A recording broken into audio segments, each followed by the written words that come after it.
क्या हाल है दोस्तों। उम्मीद है आप सब लोग खैर खैरियत से होंगे। आज हम फर्स्ट ईयर इंग्लिश का जो यूनिट 1 है जिसका टाइटल है कायदोन 11 अगस्त 1947 उसकी कुछ एक्सरसाइजेस को जो है सॉल्व करेंगे। अब एक्सरसाइज फर्स्ट जो है हमारे पास वो है कि work in pairs and deduce contextually the meaning of the following words. Pair में जो है काम करें, दो स्टूडेंट्स मिलकर काम करें और जो है कुछ वर्ड्स आपको दिए गए हैं उनकी जो है मीनिंग जो है आप डिड्यूस करें कि इन वर्ड्स की मीनिंग क्या हो सकती है। पैसेज के हिसाब से आपको कॉन्टेक्सचुअली मीनिंग निकालनी है, लिटरल मीनिंग नहीं निकालनी। कॉन्टेक्सचुअल मीनिंग क्या होती है? सेंस के हिसाब से, लेसन के सेंस के हिसाब से, सिचुएशन के हिसाब से इन वर्ड्स की क्या मीनिंग निकल सकती है वो हमें बतानी है।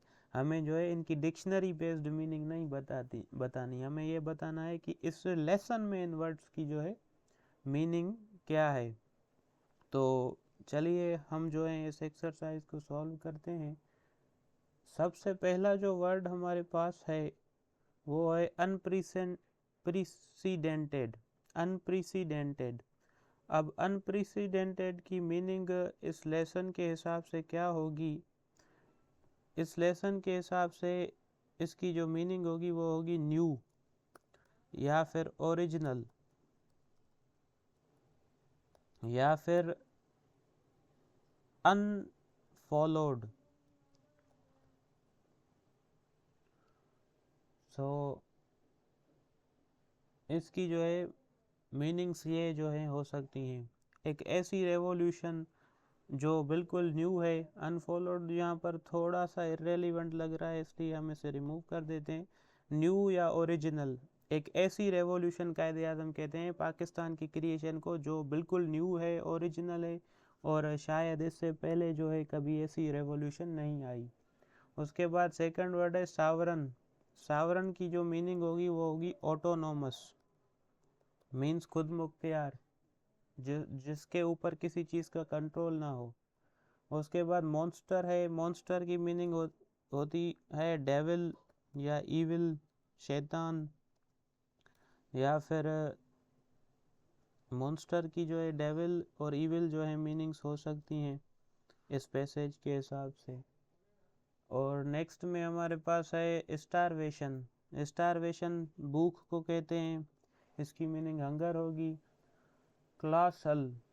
क्लासल की मीनिंग होती है लार्ज, बहुत बड़ा। नेपोटिज्म।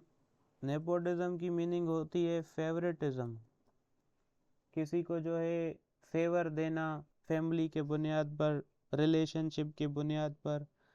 और उसके बाद सेवंथ वर्ड है अवनेरस। अवनेरस का मतलब होता है हेवी और सीरियस। और नेक्स्ट में हमारे पास है टाइटैनिक। टाइटैनिक का मतलब होता है ह्यूज, बहुत बड़ा, बिग। और नेक्स्ट में हमारे पास है gravest. Gravest means the most serious. Next है हमारे पास रेलेंटलेसली। रेलेंटलेसली मीन्स विदाउट मर्सी। ओके, तो ये जो है पैसेज की मीनिंग्स होंगी कॉन्टेक्स्ट के हिसाब से। चलें अब एक न्यू एक्सरसाइज को डिस्कस करते हैं। जो सेकंड एक्सरसाइज है वो कहती है कि work in pairs and read the following phrases and idioms which have been taken from the text. कुछ इडियम्स और फ्रेजेस आपको दिए गए हैं पैसेज से, उन्हें पढ़ें कॉलम ए में। उसके बाद जो है उनकी जो है मीनिंग्स दी गई हैं कॉलम बी में शफल्ड ऑर्डर में। मैं आपको बस समझा देता हूँ ताकि आपका टाइम वेस्ट ना हो। सॉरी।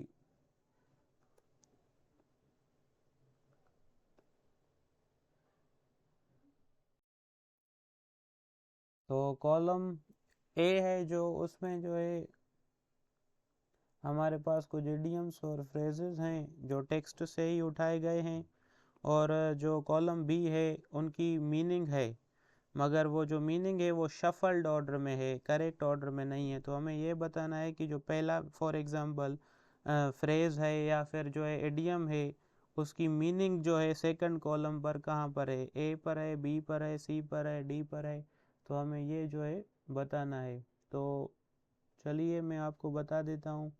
पहला वाला जो है हमारे लिए सॉल्व किया गया है। पुट डाउन की कहता है कि जो मीनिंग है वो ई में है, जो कॉलम बी में ई है पुट डाउन, और यहाँ पर ई है, इसका मतलब है स्टॉप होल्डिंग समथिंग, इसकी मीनिंग ये है। तो इस तरीके से हमें बताना है कि जो बी है ब्रिंग अबाउट, इसकी मीनिंग किस कॉलम में है इन सब में से। तो जो ब्रिंग अबाउट होता है उसकी मीनिंग होती है किसी चीज़ को करना या किसी चीज़ का काज बनना, काज समथिंग टू हैपन, और काज समथिंग टू हैपन हमारे पास कहाँ पर है, यहाँ पर है डी में। तो ब्रिंग अबाउट के सामने इस कॉलम में हम क्या लिख देंगे, डी लिख देंगे।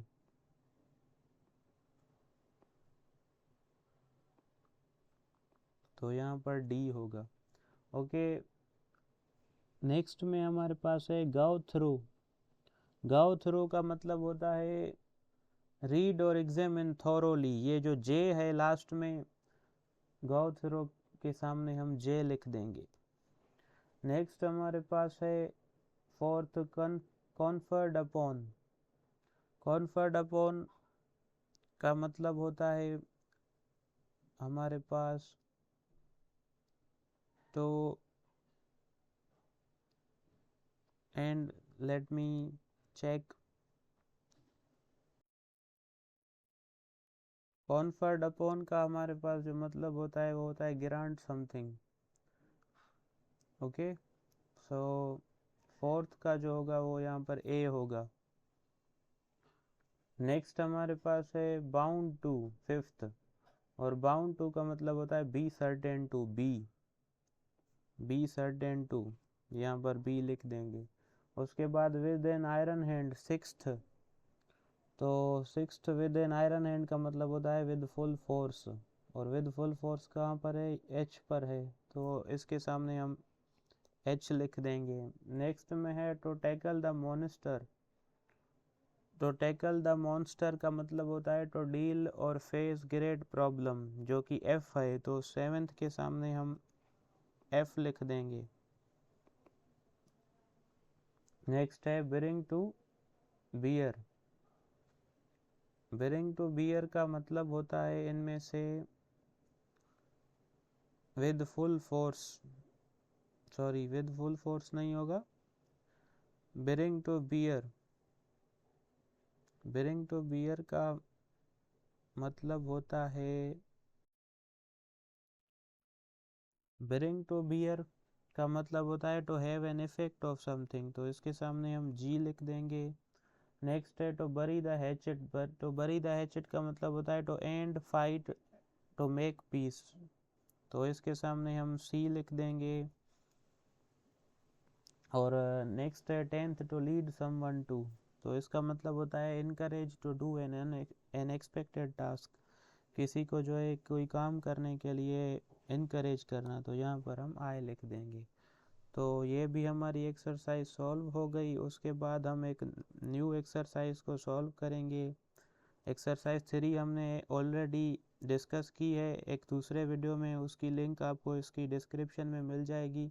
सारे एमसीक्यूज़ मैंने आपको पढ़ाए हैं। एक्सरसाइज 4 जो है वो कंपोजिशन की एक्सरसाइज है। इसमें लेसन से रिलेटेड कुछ क्वेश्चंस दिए हुए हैं जो हमें रिटन फॉर्म में उसके आंसर्स लिखने हैं, वो हम किसी और लेक्चर में डिस्कस करेंगे। एक्सरसाइज 5 को भी आज हम सॉल्व कर देते हैं। एक्सरसाइज 5 कहती है the text of Quaid-e speech has some statements of fact. Quaid-e Azam की स्पीच में कुछ फैक्ट्स हैं and some of the opinions, और कुछ ओपिनियंस हैं। Work in pair and read the following statements and write fact और opinion in the answer column. पेयर में काम करें, दो स्टूडेंट मिलकर काम करें और बताएं कि जो स्टेटमेंट्स हैं कायदे आज़म की, उनमें से कौन सा फैक्ट है और कौन सा ओपिनियन है। First one has been done as an example, पहला आपके लिए एग्जाम्पल के तौर पर किया गया है। After you have completed share your work with your partner, complete करने के बाद अपना जो वर्क है वो अपने पार्टनर के साथ शेयर करें। पहले तो आपको ये पता होना चाहिए कि फैक्ट और ओपिनियन में डिफरेंस क्या होता है। आप फैक्ट जहाँ पर होता है वहाँ पर ओपिनियन नहीं बन सकता कभी भी। जैसे कि आसमान का कलर नीला है, ये एक फैक्ट है। अब यहाँ पर ओपिनियन जो है नहीं बन सकता। मैं नहीं कह सकता कि मेरे हिसाब से आसमान का कलर जो है हरा है या पीला है। ओपिनियन क्या होता है? एक बंदे का अपना perception. What I believe is my opinion, what you believe is your opinion. और ओपिनियन हमेशा तब बनता है जहाँ पर फैक्ट मौजूद ना हो, और फैक्ट जहाँ पर होता है वहाँ पर ओपिनियन नहीं होता, जहाँ पर ओपिनियन नहीं होता वहाँ पर फैक्ट होता है।